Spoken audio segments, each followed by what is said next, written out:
2 p.m.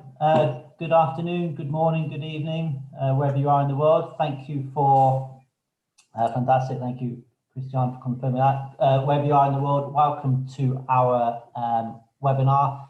Been really impressed with the response. I think if this was a real life seminar, we'd be worried about having not enough sandwiches. As it's a webinar, we don't have that concern, which is the magic of this, one of the silver linings to the cloud of 2020. I think that we're able to do these with such ease. So if there we go. So before I introduce today's all-star panel, I'm just going to run through the webinar and a bit of background to how we came to put this together and the overall purpose. So you may or may not be aware there's recent news that South Africans abroad. This is aimed at South Africans living abroad rather than South Africans still resident in South Africa. Goalposts are moving when it comes to transferring your pension outside of South Africa. So a lot of people we find are on the fence on that subject. And we're trying to dispel a few myths around that and around tax immigration, financial immigration, a bit of an update on the expat tax. And then the main topic is really this issue of whether you should get your pensions out of South Africa. What are the tax implications of doing so? And then as a South African abroad, bigger picture of managing your financial planning, from a holistic point of view, pensions being part of that. So this is myself and Adam. This is our company, Valiant Wealth. So we put this together. If you're on our mailing list and you've received that from us, or you've seen us sharing it across various social media channels, we're essentially independent financial advisors. We're based in Europe. We're both originally from the UK, now living in Italy. I actually spent the best part of a decade living in South Africa. I was known as Tom the Pom, which had a nice ring to it. And then I left when I got married a few years ago to my Italian wife. But South Africa is still a big part of me, let's say. And as financial advisors, what we try and do essentially is look for solutions to problems. So we work with expats internationally, and being South Africans, we know have their fair share of challenges when it comes to financial planning as an expat. So when we can't be experts in every single country, so we like to partner with experts on the ground, which is what we've done here. So we've got Stuart, James, Bjorn van Nierkerk, and Fannis Jonk, who are all based in Cape Town, running their own separate companies, but very sort of complementary in their services. So Bjorn is key account manager in Compass FX, more than 20 years experience that he has, and they provide safe and secure options for transferring your money. Nowadays, there's an abundance of options when it comes to foreign exchange. Things like TransferWise, Revolut have really grown in popularity. But I'm a big believer in relationships and providing the most value over the long term. And that's where someone like Bjorn and his expertise becomes invaluable. Stuart is someone we've had a relationship with in the last couple of years. When they announced the new expat tax for South Africans living abroad, we partnered with Stuart for a solution on that, and that again had some fantastic uptake. So we like to collaborate with Stuart because he's really got his finger on the pulse when it comes to things such as offshore structures for South African expats. And then Fannis is also joining us on the webinar. He helps a lot of people there with tax advice in South Africa, the full shebang really on estate planning, what to do with South African assets, understanding double taxation agreements. So you can see we've all got very complementary businesses. So hopefully today we can clear up any uncertainties that you have. There's time for Q&A at the end. We promise to answer all questions. Whether we can get through them all on this webinar or not is one thing, but our doors are open. You can contact us. And one thing I should say, in any webinar is, of course, this is for information purposes only. It doesn't constitute advice. If you want the advice, then please get in touch. And everybody who attends today is free to have a free consultation with any one of us following the webinar. Okay. So moving on, really, I think time to hand over to Stuart. I need to be the one pressing the buttons and talking. Multitasking isn't my strong point. So there we go. Unmuted, Stuart. And take it away, Stuart. Thank you. Stuart, you need to unmute. There we go. Okay, hopefully everybody can hear me now. Thanks, Tom, very much for that. I've always got the most interesting conversation, which especially after lunch might well send you to sleep. So I'll try and keep it interesting. Financial immigration is something that's really come to the fore a lot in the last couple of years, and primarily for the wrong reason, commonly known as an expat tax issue. So as many of you might be aware, the South African Reserve, the SARS over here, the Inland Revenue equivalent, decided that they were going to start taxing South African expats on their offshore earnings. So anything above 1.25 million a year, and you were facing a tax bill in South Africa, even if you'd been gone for 10, 15, 20 years, even if you didn't have a South African passport anymore. And one of the things that was mooted as the holy grail solution to that was something called financial immigration.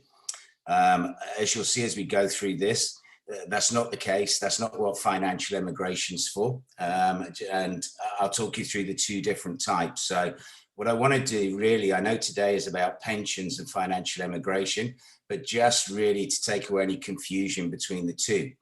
So anybody who is out there wondering about their income, let's quickly cover what we call tax immigration. Now, tax immigration is a SARS issue, so South African Revenue Service issue.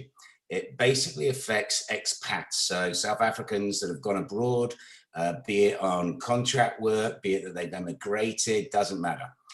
The way we used to avoid paying tax in South Africa was quite simple, 183-day rule. So if you're out of South Africa primarily for 183 days in that year, you didn't pay tax on your offshore earnings. That's all changed. So as of 1st of March this year, basically what SARS have said is we're going to apply 2 residency tests to you. Now, the first one is quite a simple one. It's a physical residency test. As the name suggests, it basically works around how long you spend in South Africa each year. So, for example, 91 days in the last 12 months, 91 days in each of the 12-month periods for the last 5 years, and 915 days in total. If you have spent that period of time in South Africa believe they're entitled to come along and tax you on your offshore earnings. Most people will be avoiding that. The nasty one is an ordinary residency test. And I spent a little bit of time going through this because it also does apply to you guys in terms of your pension schemes and the new legislation that's coming in. The ordinary residency test, it's not a black and white test. So the reality is it goes all the way back to a court case. And that court case came up with a one-liner, which goes along the lines of to where you will return when you stop your wanderings. So the onus is on the individual to prove that they have left South Africa and they've left for good. Now, that can be, and I've heard these questions asked, believe it or not, do you have a dog? Is that dog in South Africa? Because normally you wouldn't have a dog in the country you don't live in. Do you own property? Have you got pension schemes? Have you got life insurance? Where's your wife? Where's your kids? So really it's an onus, it's a weight of evidence where SARS will come to an opinion as to whether you're not ordinary resident in SA or you are ordinary resident. Now, where that becomes very important with your pension schemes, guys, is that you've got to prove you have been non-tax resident for a 3-year period of time after the 1st of March. Now, I'll touch on that again in a moment. So let's move over to formal immigration. Financial immigration is the other name it's known by.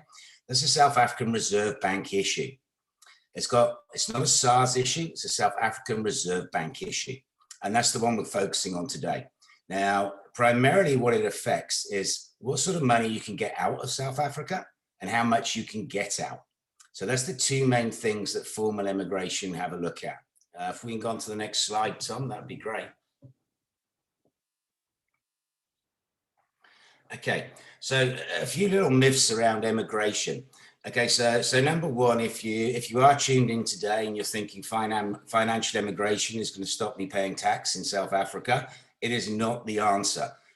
Get advice. You're welcome to speak to us or other tax experts that know what they're on about. But what I can categorically tell you is financial immigration is nothing to do with your tax status in South Africa. Neither does it have anything to do with your citizen status. For the last 2 years, I've had various stories. I've ripped up my South African passport. I've burnt it on the braai. I've done various things with it. The reality is it doesn't matter. Your citizenship status has got nothing to do with your status with the South African Reserve Bank. The other thing is I've heard, well, I've got no bank accounts, I've got no life insurance, I've got nothing at all. Financial immigration is not about intent. It's a physical process that one has to go through. It's an actual application process that one goes through that Bjorn will talk you through shortly. And yeah, next slide, please, Tom. Okay, so why these seminars? The nitty gritty of it is that financial immigration is coming to an end. As announced a few months ago, that on the 28th of February of next year, no longer will we have financial immigration. Now, that meant that suddenly we had a situation whereby, what are you going to do if you can't financially emigrate, if you want to get your pension out, if you're looking at inheriting a large sum of money? Next slide, please, Tom. Okay, so this is who it's going to affect. So if you're one of these in the audience, hopefully you're still awake and you're still with me and your ears should be pricking up. If you're expecting a large inheritance, so the reality is anything over 10 million is considered large.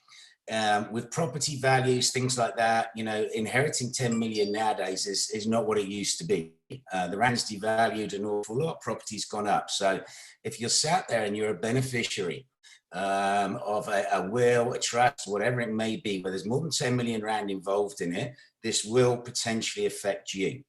Reason being is you can only transfer each year 11 million rand per individual. Key one that we're talking about today as well is if you've got pension schemes left in South Africa. Now, a lot of people didn't take out the money from their pension schemes. There's some tax connotations to that, obviously. However, the end of financial immigration, in short, means that you can't wake up tomorrow and think, okay, I'm going to take my million or my 500,000 or whatever it be out of my pension scheme and I'm going to transfer it abroad. Financial immigration was the vehicle to do that. It was a SARBS process. That's come to an end. So key date that I want to leave you with here is the 28th of February. If you haven't financially emigrated by the 28th of Feb next year, and you do want to take your pensions out of South Africa, you are going to face at least a 3-year wait. That 3 years being where you must prove that you are non-tax resident in South Africa, which is not that easy to do. Next one, please, Tom.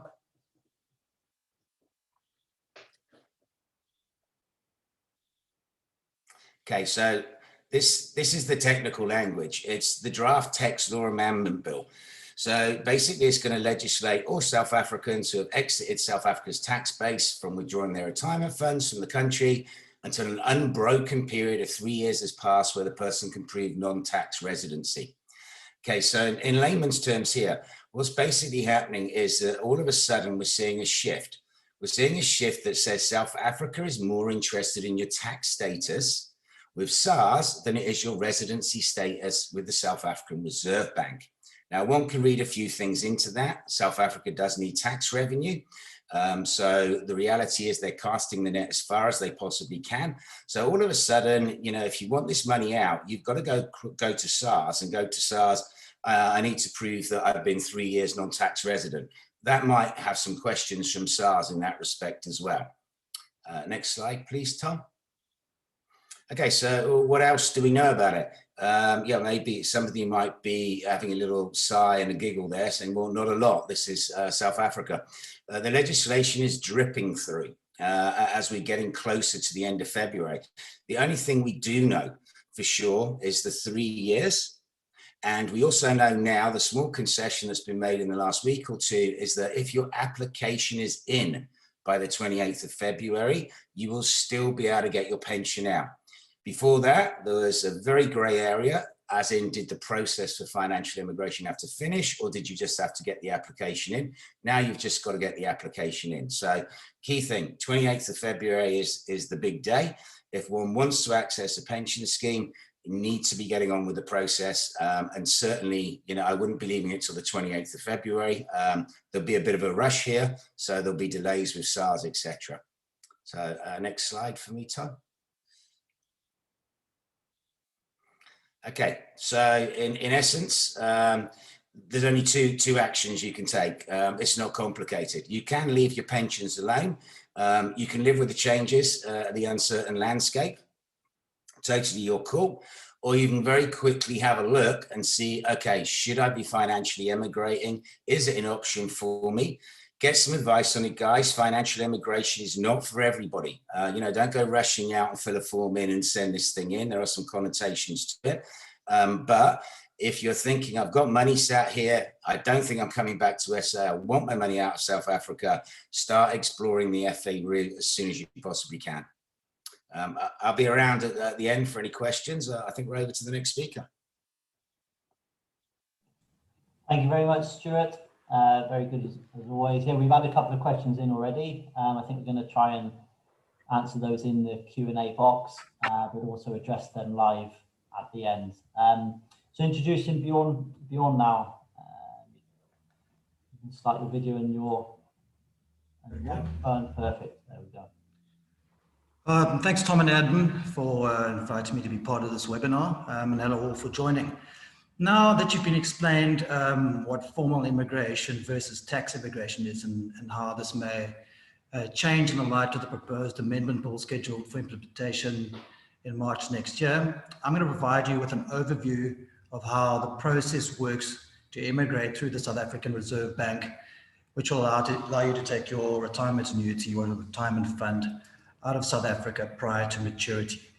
Now, it's very important to understand that the first step is to speak to a specialist.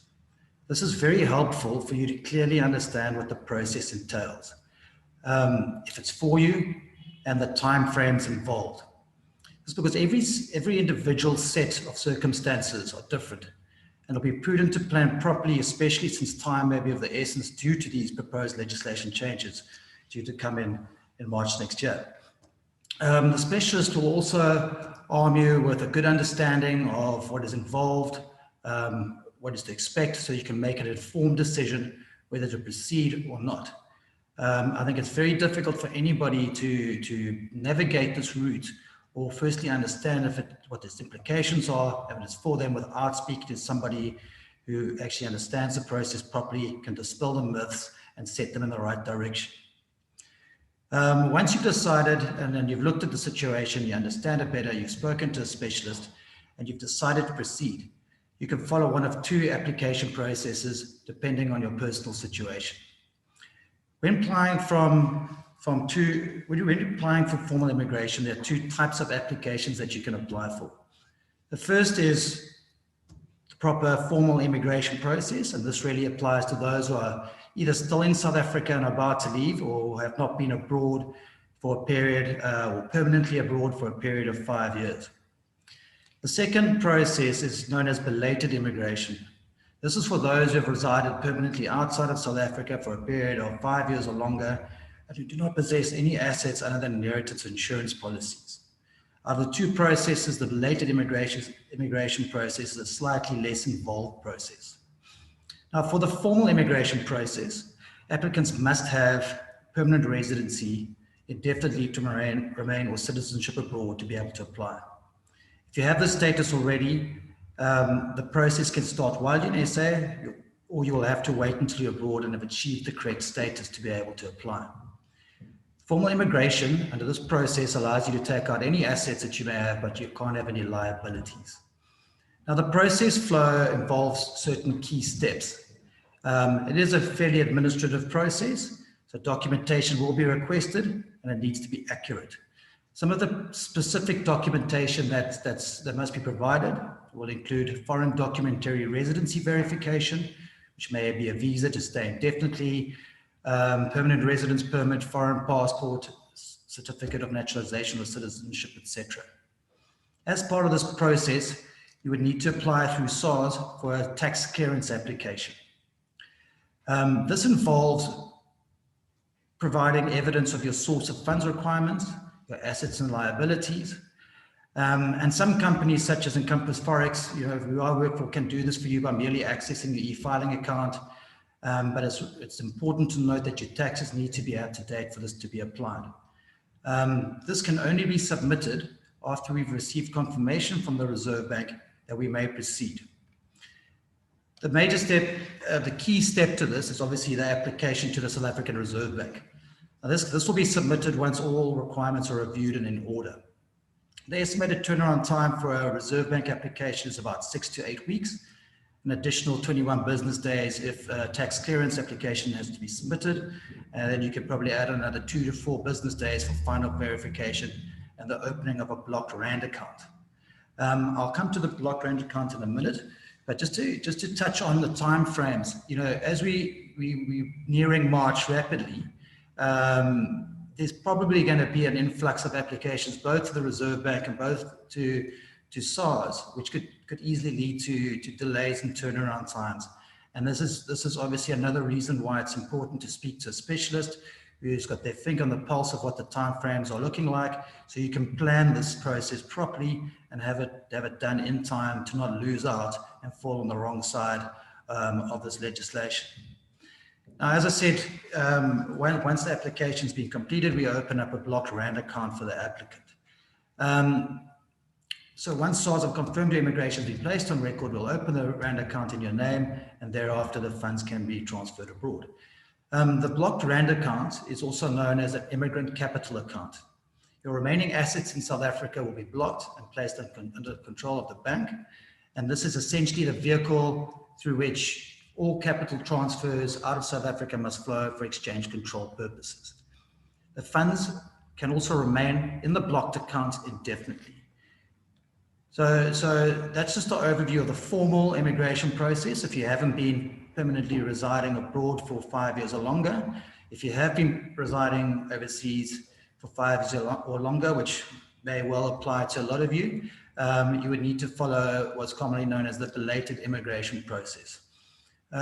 This process is for those, as I said, who have been residing permanently outside of South Africa for a longer period than 5 years and do not possess any assets other than inheritance or insurance policies, and have the correct resident status abroad.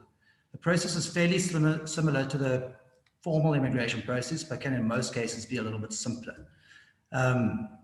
So just to cover a few key points, as I said, it's important to have your right residency in place. It's important to be out of the country for longer.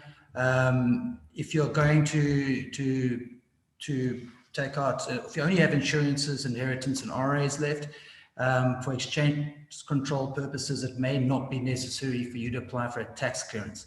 This is largely why this process is a lot simpler than the more formalized process where a tax clearance application needs to be applied for. There's a lot of information in terms of providing source of funds information that is involved in a tax clearance application, and this can obviously take time. So with this not being part of this process, it does make it a little bit more streamlined and a little bit less bureaucratic for you.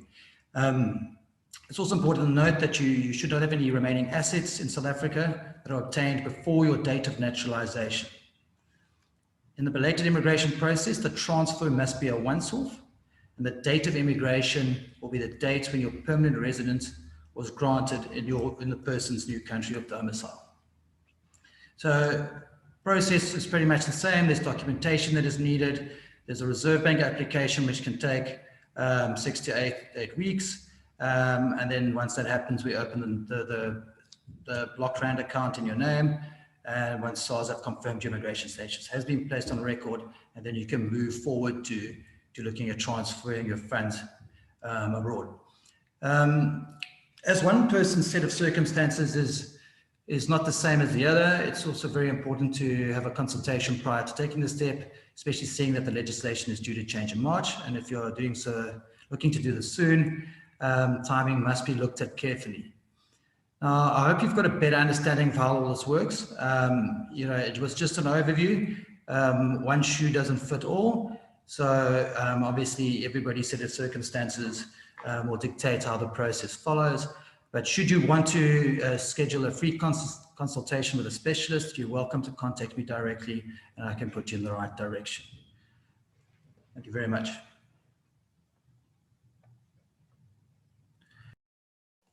Thank you, Bjorn. Of course, another service that Encompass offers, being able to exchange your rands into hard currency. So if you do speak to Bjorn for a consultation on your situation, then they'll be able to give you the right guidance on that front as well. So let's say you've made the decision that getting your pension out of South Africa is going to be the right thing to do. What are the implications then of doing so? So for this, I'm going to ask Fanis to unmute himself and come and join us and address this situation. Yes, thanks.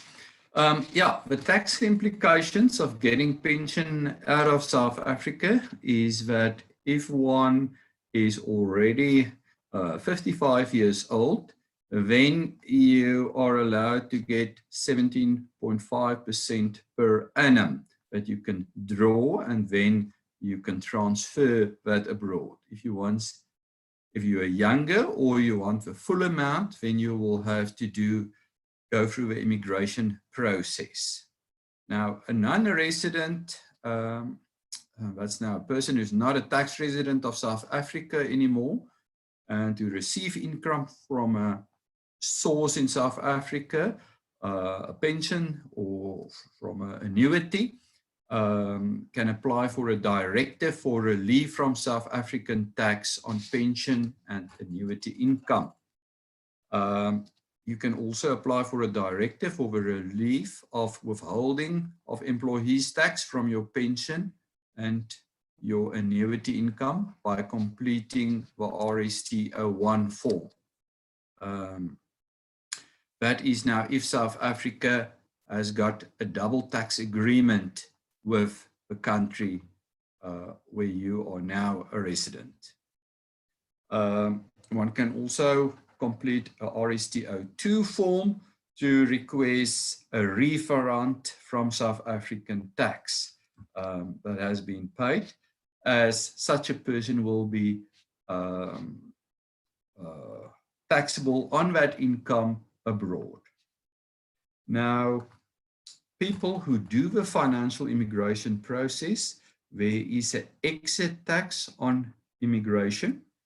And what that means is, let's say if you've bought shares for 1 million and it's at the time of immigration, it's 3 million, then you will pay capital gains tax on the growth on the 2 million. After that, there is no further capital gains tax in South Africa. Like any other guy, let's say if you're in the UK, you can buy South African shares and there will be no tax in South Africa on any future growth.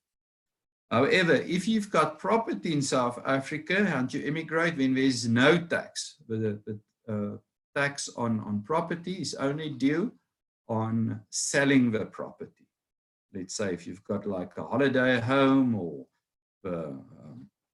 any other type of farm or property that you've got in South Africa, you will only pay tax on that when you sell the property. So not on, there's no exit tax on immigration.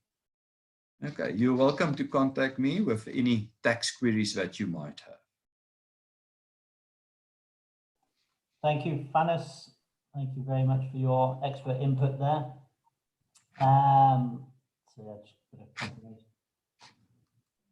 So Adam, handing over to my colleague Adam now, is going to talk to you a bit more about why you should move your pensions out of South Africa and why you should do that now. Yeah, hello. I'm not sure why my video is not working, but good afternoon, everybody. There we go.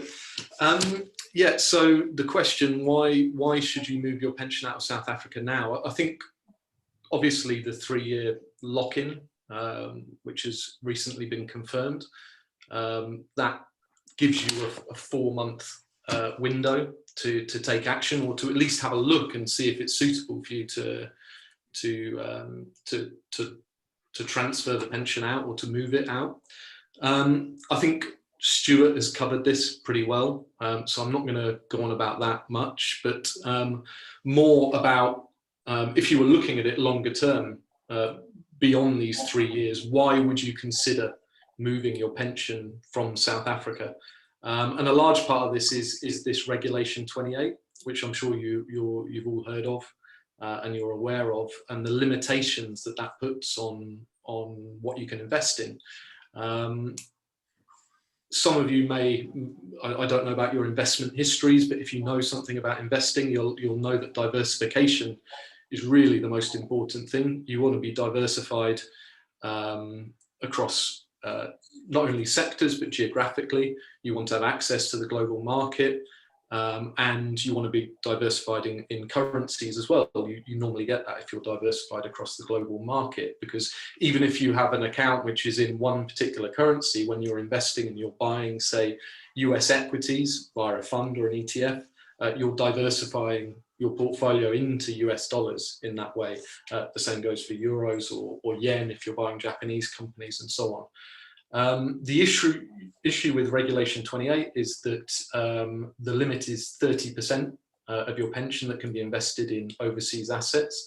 And I think this has been a good enough reason for many people in the past to, when they become non-resident and maybe they've gone through the financial immigration process, to look at taking their pensions out. And the question mark now is, with these new pieces of legislation coming in, the regulations changing, will they adjust Regulation 28? By their actions so far, they seem quite determined to retain people's pensions within South Africa. Obviously, you'll know much more about the country's problems than I do. But my understanding is that this government have economic problems now and are likely to have worse problems in the future, and they'll be looking for where they can easily bring in revenue. One way which has been suggested, and I understand that stakeholders have approached the Treasury and so on about this point, is whether they might adjust Regulation 28, whether their pensions might have regulations imposed where they need to invest in South African infrastructure projects, for example, or further into South African companies, state-owned companies as well, which obviously is not ideal. If you're looking for a well-balanced investment portfolio, you don't want restrictions like that. And you don't want to be stuck investing most of your assets into South Africa, frankly. Nothing against South Africa in itself. So that they have answered this, apparently, and they've talked about the fact that this process is about modernization of the system, but from what I've heard, it's not particularly convincing. Most people think that during this 3-year period, other regulations will be put in, and the fact is that we don't know what might happen. And for us, from an investment perspective, from an outside view, an external view, we just see that as an additional risk. And for us, generally, we want to mitigate risks when we're looking at how to invest successfully. So as the bottom line there says, mitigating any kind of risk brings further peace of mind with investing. Tom, if you can go on to the next slide. So the reasons for investing outside of South Africa, you're probably aware of many of these, that by only being able to invest, well, being forced to invest up to 70% of your pension in South African assets, you're allowed access to just 1% of the world economy. Obviously, that's not ideal when we talk about diversification. Further to this, South Africa is classified as an emerging market country, and what this means is that foreign investment is reduced quite significantly, which is an important factor when you're looking at share prices, because really larger companies want to attract investment, global investment, that helps push up the share price, and as investors helps you do well. So just the fact that South Africa is classified as an emerging market economy, and you're forced to put 70% of your pension in there, I would say that's probably reason enough to move the pension anyway. And I understand a lot of people have done that in the past for those reasons. So as I've said before, moving outside, you can access sectors, companies, industries that you wouldn't have previously been able to to access on the scale that you probably want to access them.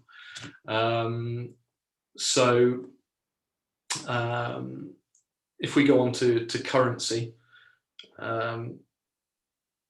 yeah, another point really is currency, and whether you want to have that amount of exposure to the rand. Obviously, you'll be well aware of how the rand has behaved, especially being expats. You're probably paid in US dollars or euros, possibly sterling, because I know that we have some UK people on here as well. Even sterling, which has had a particularly poor 3 years, is over a 10-year period. You've lost almost 50% of the value against that. And if you're looking at US dollar, 60% just by being in the rand. We don't know what currency movements will be in the future. The fact is that it's unlikely that you'll see the rand coming back given the state of the economy. So overall, I think there's a pretty convincing argument to look to move the pension outside. And there has been for some time, despite this change of legislation with the 3-year lock-in. I think the point now is that really there's quite a short time frame to have a look. And as Stuart said, it's not suitable for everybody. And one of the ways that we work, which I think Tom will explain a bit further in a minute, is we look at people's individual circumstances and we try to make a recommendation which best suits those particular circumstances. And it's very much the same with financial immigration and all of these points, that each individual's circumstances are different, and the thing that's suitable for one person isn't for the other. So it's really important to take advice on these points, and we would say, feel free to get in touch if you want some help with that. Tom, over to you, I think. Thanks, Adam. Yeah, it's really, thanks, Adam. Fantastic job there. To sort of put what Adam's saying into context, I think we appreciate that as we're speaking to South Africans that are already living and working abroad, we're kind of preaching to the converted. You know that South Africa has political and economical risks. You know there's a lack of opportunities there. You know the rand is a weak currency. I mean, South Africa is one of the best countries in the world, and if it could sort out those things, it would be the best place to live in the world. And everything seems a bit unjust. The fact that talented, hardworking South Africans have to go overseas, have to invest overseas in order to make life worthwhile and to give the best to your families. I mean, I first moved to South Africa back in 2006, and the conversations were the same, standing around the braai, talking about should I stay or should I go? The conversation is still the same, the political issues are still the same. Even I was there pre-World Cup when there was all that excitement. I was in Port Elizabeth building this stadium, which is now a white elephant. The country's got so much potential, but it can never seem to get it right. So, I mean, we work with South Africans who are making their lives and their careers all over the world, and sort of taking that upon themselves to do that. So providing financial planning from a holistic point of view, what does that really involve, and what options can we present you with? I mean, we work with people to give tailored financial advice. As Adam said, investing in a hard currency, diversification is key, keeping the costs down, and really make sure it's tailored to your circumstances. As a company, we're part of a UK-based group, so we're UK regulated. Why is that important and relevant? It's important really because it's a very high standard of regulation. It's something you can have confidence in, and it means that we have to be transparent and we have to be fee-based. We're working in an industry, and a lot of you may be familiar with what I'm talking about now, where there's these offshore financial advisors who look a little bit like Jordan Belfort there, Leonardo DiCaprio on the right. Okay, so I'm saying beware of the sharks, not the ones on the left. I think we're all Stormers fans on this panel, but anyway, beware of the sharks. These financial advisors who are out there selling products for high commission. They're preaching the same message as us about diversification, about having money in hard currency, etc., etc. But then when you lift up the bonnet and you look at what's actually inside, it's frankly a load of rubbish, and they've got very opaque ways of being regulated and passporting advice, and sort of driven by high commissions and greed, really. So the way that we work is very simple, very low cost, very transparent, and the same sort of standards of advice that you'd expect to receive if you were living in a country like the UK and work with an independent financial advisor there. So as I say, we're part of this fantastic network. There's us on the roof of a building in the City of London back in the good old days before we had to wear masks everywhere. And we just picked up a couple of awards from international advisors for excellence in those areas, such as investment planning and client service. So if you make the decision that you want to move your pension out of South Africa, if you need more sort of holistic advice on your financial planning and your future, then speak to us for free consultation, and we should be able to point you in the right direction. Unless anyone's got anything else to add, Stuart or Adam or Anis will be on, then I think we can move on to the... I'm quite happy to talk about taking your money out of the country if you formally immigrated or haven't, if there's still time. Sure. Yeah, we got plenty of time. We've had a few questions come in. I think there's about 5 there need to be answered, but we've got plenty of time. Yeah, if you wanted to add something, Bjorn, before we go into the Q&A. Yeah, look, I just thought it might be important. I mean, we've talked about formal immigration, we've talked about tax implications, but there's also the process of effectively and compliantly taking your money out, whether you're a resident in banking terms or not. And if you intend to invest funds from South Africa, and you still consider the South African resident, you are subject to Reserve Bank exchange control requirements and regulations. And often an individual is not completely sure how to approach this in a streamlined and compliant and cost-effective manner. So, the first step in approaching this is always to choose the right partner for you to assist you. Whether you're looking at using your bank or your Forex company, it's important to know that you're being supported in the best possible way. It's important to know if your Forex partner is supporting you in terms of guiding you in the right direction with regard to exchange control, providing consistent service through a streamlined process, etc., and obviously offering excellent rates, and that they are transparent and consistent in the rates that they offer. In terms of exchange control, a South African resident in banking terms is a person who has a South African ID and has not yet formally immigrated to the South African Reserve Bank. And as a South African banking resident, you can transfer funds out of South Africa using your allowances. Now, just to go over these allowances, for those of you who are maybe not 100% sure, South Africans have specific allowances annually, every calendar year, that they can take money out of the country. The first is the single discretionary allowance, which is up to 1 million per calendar year.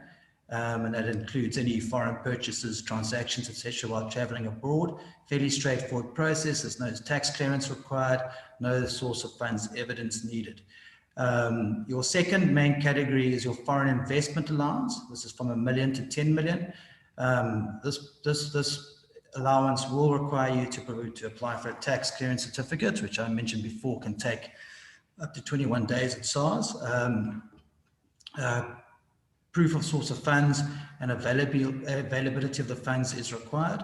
And as I said before, the tax clearance is applied through a client's e-filing profile.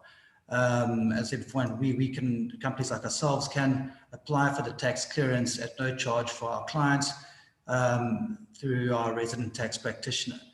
Over and above that, there's a South African Reserve Bank clearance. This is above 10 million. This is a more involved process and involves a special request from the South African Reserve Bank, which includes tax clearances, the SARS audits, etc. This can take time. And I'm sure that you agree that that saving money is important and knowing what fees you're paying is vital. In this area of full disclosure in the financial services industry, one might hope that costs you incur with a foreign money transfer would be disclosed up front. However, this is not always the case, and many find themselves uncertain about this. Using the services of an institution that is totally transparent about what the interbank rates are and the spread that they charge is very important. If you don't know what the interbank rate is at the time of your trade, you'll never know how much your provider or bank is actually charging you. So it's important to ask for these fees to be specified to you in writing before you commit to a trade. Checking what the SWIFT costs are, checking what the receiving banks charge for transfers is very important. The last thing you really want is to find out about this after you've done a trade, when you had a fixed amount in your mind after getting the initial quote. For example, and forgive me for punting my company, but Encompass Forex will pride ourselves in offering full disclosure on our spreaders and the no hidden costs. Once a rate is quoted, there's a rate the client will receive, and this can also be verified by a Reuters screenshot confirming the interbank rate and our spread. Being clear on fees and rates is important, but being looked after in terms of service is incredibly vital as well. From a service point of view, your Forex provider or banking or bank offering a personal service is important, rather than perhaps a very sort of impersonal call center environment where you speak to a different person every day. You know, I need to ask questions about, do you have a dedicated account manager looking after you? Do you have a help desk and an admin team to support you? Does your provider offer free assistance on tax clearance? This can add to a significant cost to your transfer if they do not. You know, you need to ask questions about, is your provider accredited, such as through companies such as ISO, providing you with the quality assurance of their practices and procedures with respect to data and its security. So just in saying this, there's a lot more to money transfers, you know, than just moving money from A to B. And if you get it wrong, you could cost, you know, especially if you're moving significant amounts of money and you're not totally sure about the charges that you're in for, it could cost you a lot of money. And then also navigating the route could be a little more trickier if you're not being guided through it.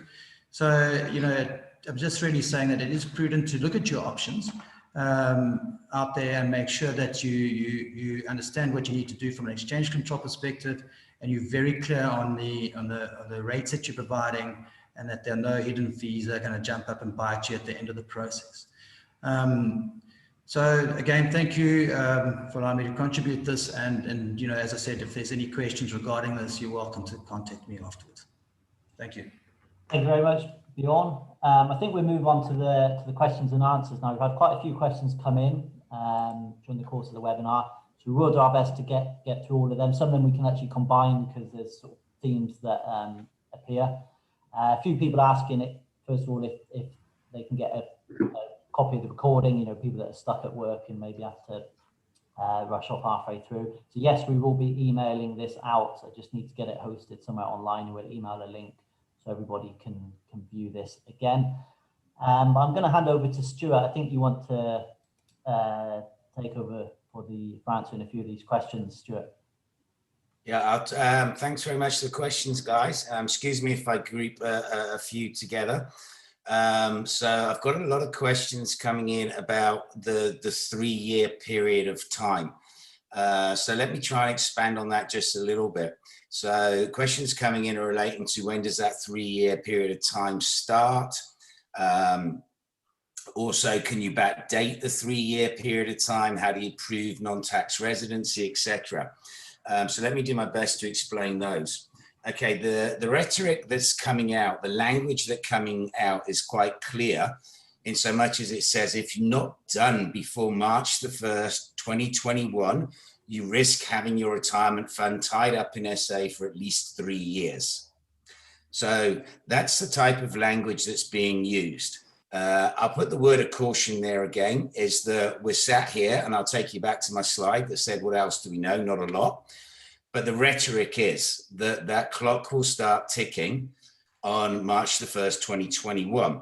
And another indicator is that basically it's been said that they will introduce a new test at that point in time to establish your non-tax residency.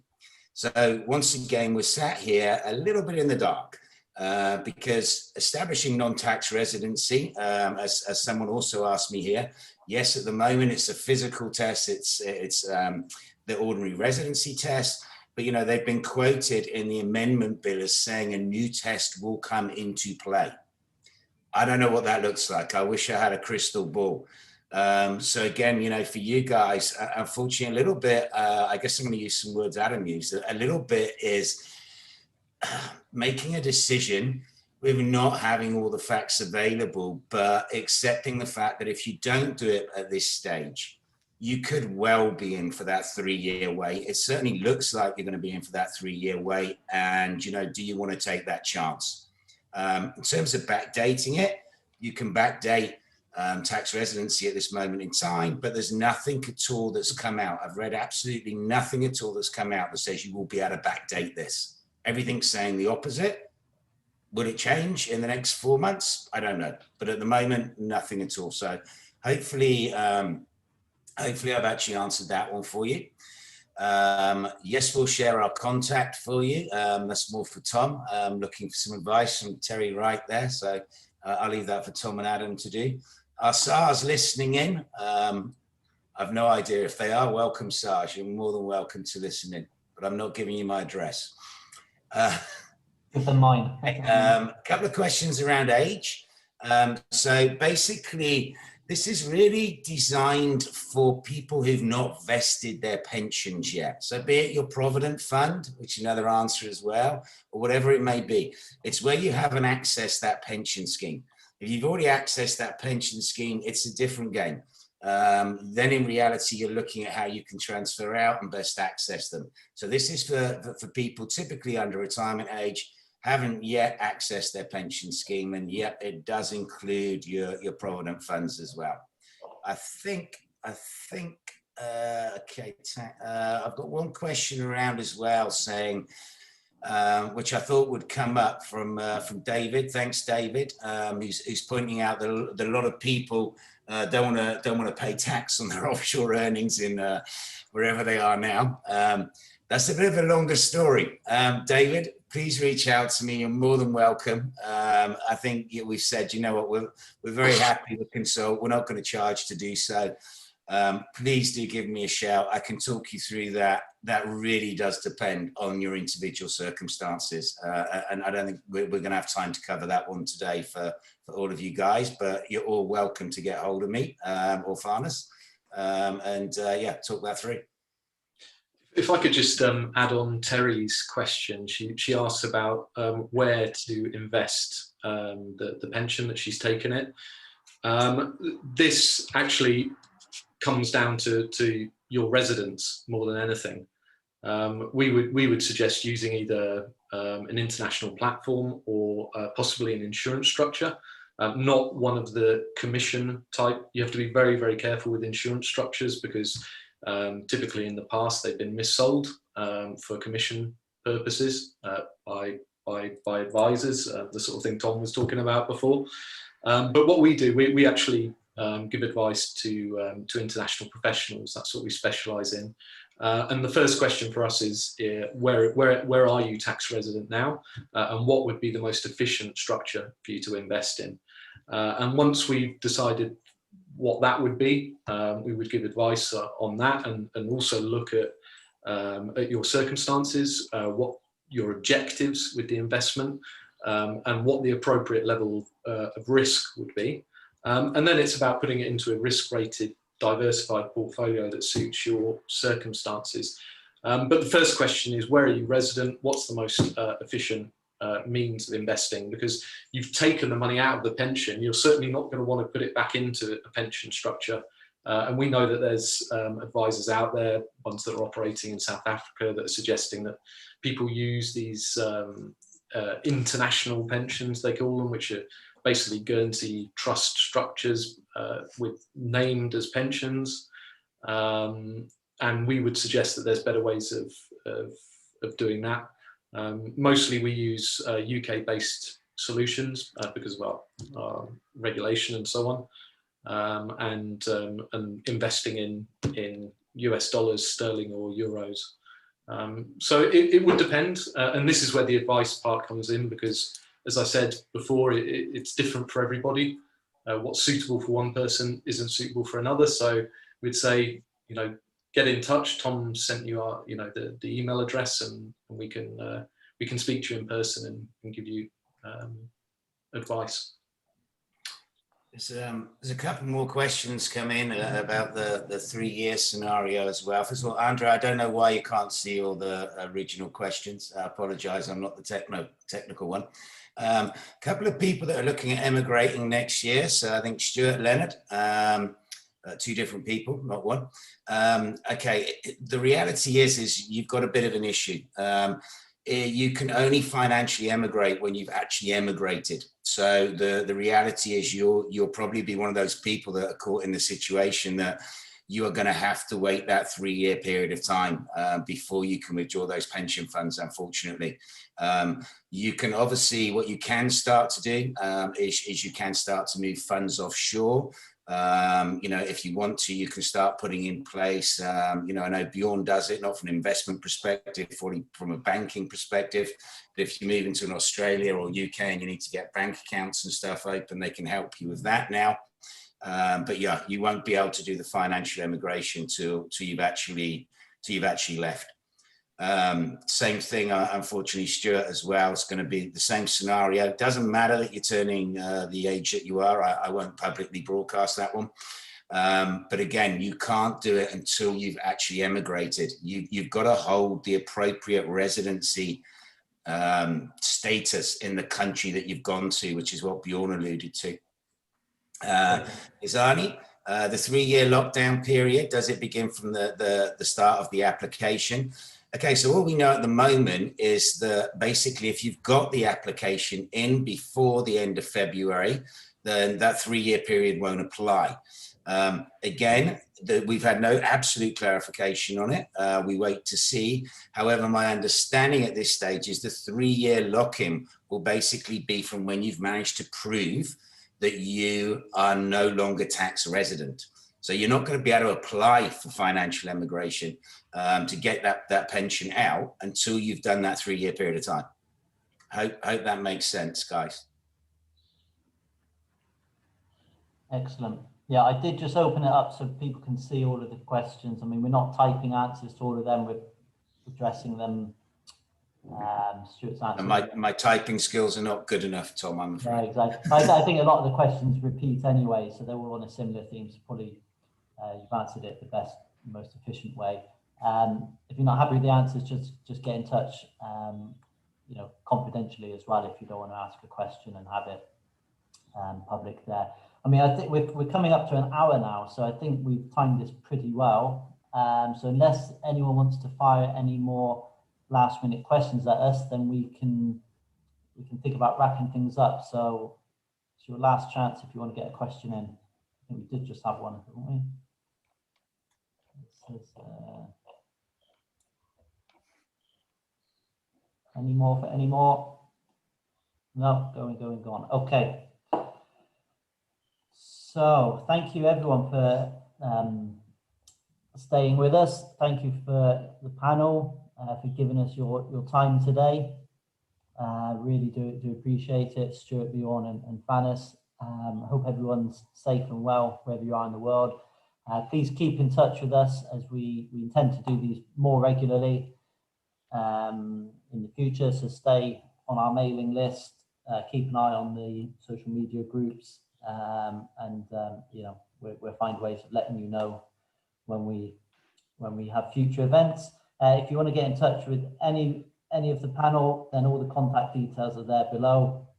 And though I think even if you lose that, it's easy to find any of us, just good old Google search and you can get hold of us. So thank you once again for your time.